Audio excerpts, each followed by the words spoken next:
თეთრი სახლის ადმინისტრაციაში დონალდ ტრამპის დაბრუნებამდე ერთი თვე რჩება არჩეული პრეზიდენტის მიერ ხელისუფლების ოფიციალურად გადაბარების შემდეგ ევროკავშირის ლიდერები უსაფრთხოების, ვაჭრობის, ჩინეთთან ურთიერთობის და კიდევ სხვა მრავალ სფეროში ვაშინგტონის პოზიციების შესაძლო ცვლილებებს ელოდებიან. განსაკუთრებული ინტერესი ბუნებრივია უკრაინის ომის საკითხია. მთავარი კითხვა, როგორ იქნება ახალი პრეზიდენტის მიდგომა და პოლიტიკა რუსეთ-უკრაინის ომზე. დონალდ ტრამპი ჯერ კიდევ წინა საარჩევნოდ კონფლიქტის 24 საათში დასრულების პირობას დებდა. ახლა კი მკაფიოდ მიანიშნებს, რომ მისი ადმინისტრაცია ევროპისგან მეტ აქტიურობას და ლიდერობას ელოდება უკრაინის თავდაცვისა და პოტენციურ სამშვიდობო მოლაპარაკებაში. თავის მხრივ ევროკავშირის ლიდერები შეეცდებიან ამერიკის შეერთებული შტატების ახალი პრეზიდენტი დაარწმუნონ, რომ უკრაინის პოზიციები სამშვიდობო მოლაპარაკების დაწყების დროს ძლიერი უნდა იყოს. უკრაინის შემდგომი მხარდაჭერა ევროკავშირის ლიდერთა წლევანდელი ბოლო სამიტის ერთ-ერთი მთავარი განხილვის საკითხია.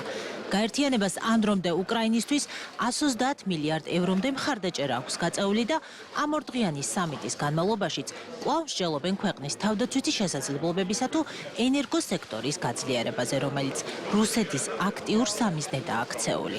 ლიდერების უმეტესობა ასევე თანხმდება, რომ ამ ეტაპზე სამშვიდობო მოლაპარაკებებისთვის უკრაინის პოზიციები არ ახალსაყრელია და ზელენსკისთვის მისი შეთავაზების ნაცვლად საჭიროა უზრუნველყონ, რომ უსაფრთხოების გარანტიები ცარიელი დაპირება არ აღმოჩნდეს.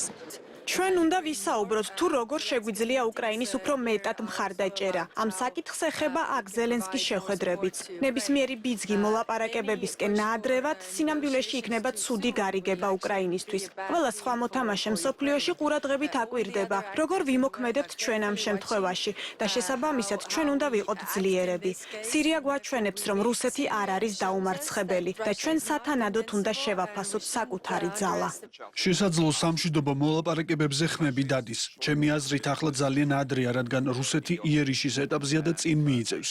რუსეთი ძლიერ მხარედ გრძნობს თავს ნებისმიერ შესაძლო მოლაპარაკებებში და ეს არ მიგვიყვანს სამართლიან და მდგრად მშვიდობამდე. ჩვენი სამხედრო მხარდაჭერა უკრაინის მიმართ რიტორიკულია და ამას პრეზიდენტი ზელენსკი ყოველ ჯერზე გვახსენებს.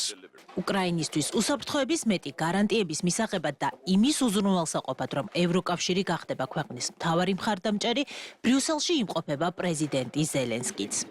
ჩვენ გვჭირდება ერთიანობა შეერთებულ შტატებსა და ევროკავშირს შორის. გვჭირდება ის მშვიდობის მისაღწევად, მხოლოდ ერთად შეგვიძლია პუტინის შეჩერება და უკრაინის გადარჩენა. ამერიკის დახმარების გარეშე უკრაინის მხარდაჭერა რთულია. სწორედ ამაზე ვისაუბრებ პრეზიდენტ ტრამპთან, როდესაც ის თეთრ სახლს დაიკავებს. მანამდე კი ზელენსკი საფრანგეთის, გერმანიის, იტალიისა და პოლონეთის ლიდერებს ხვდება, სადაც უკრაინაში პოტენციური სამშვიდობო შეთანხმების შემდეგ ევროპელი მშვიდობის ყოფილების განთავსების საკითხს განიხილავს. ზელენსკი ასახელებს იმ პირობებს, რომელიც მისი აზრით უკრაინას საკმაოდ ძლიერ პოზიციაში წარმოადგენდა მოლაპარაკებების დროსაც.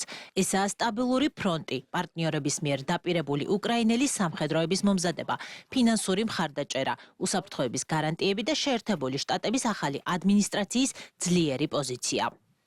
ემანუელთან მისი დიდი ხნის იდეაზე ვისაუბრეთ. ხარს უჭერთ ამ სამშვიდობო მისიის იდეას უკრაინის გასაძლიერებლად. ემანუელს ამ საკითხთან დაკავშირებით კონტაქტი ჰქონდა ზოგიერთ ლიდერთან. პროცესში ვართ. არის გარკვეული პოზიტივი ზოგიერთი ლიდერისგან.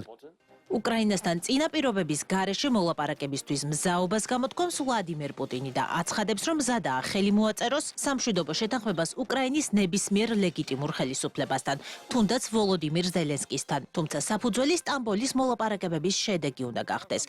ასევე აღნიშნავს, რომ კიევის ამჟამინდელი ხელისუფლება უკანონოა და ერთადერთი კანონიერი ორგანო უკრაინაში რადაა. ჩვენ მზად ვართ დიალოგი ვაწარმოოთ წინა პირობების გარეშე, თუმცა იმ ბაზაზე, რაზეც შევთანხმდით. მე უკვე 100 ჯერ ვთქვი ამის შესახებ 2022 წლის მიწურულს სტამბოლის მოლაპარაკებების პროცესის განმავლობაში და რეალობიდან გამომდინარე, რომელიც დღეს ადგილზეა.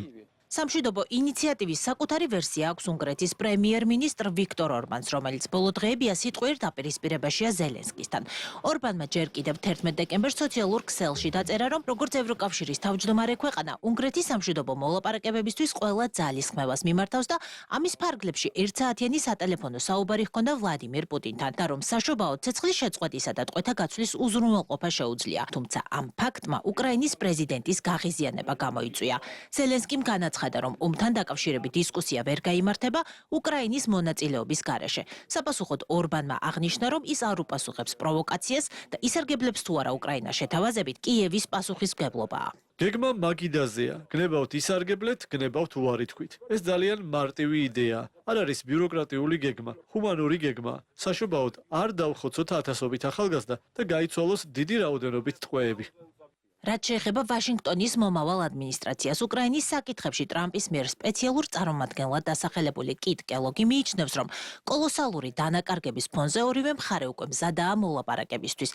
მისი თქმით, ტრამპი შეასრულებს მის წინასაარჩევნო დაპირებას და გახდება შუამავალი ამ კონფლიქტში. ვფიქრობ, ორივე მხარე მზადაა. ეს მოგვაგონებს გალიაში ჭხუბს, ორ მებრძოლს ერთმანეთის ცემასურს, მაგრამ საჭიროა არბიტრი, რომ ეს შეწყდეს. ვფიქრობ, პრეზიდენტ დონალდ ტრამპს შეუძლია გახდეს ეს არბიტრი. უკრაინაში ადასტურებენ, რომ კიტ კელოგი დონალდ ტრამპის ინაუგურაციამდე აპირებს კიევში ჩასვლას.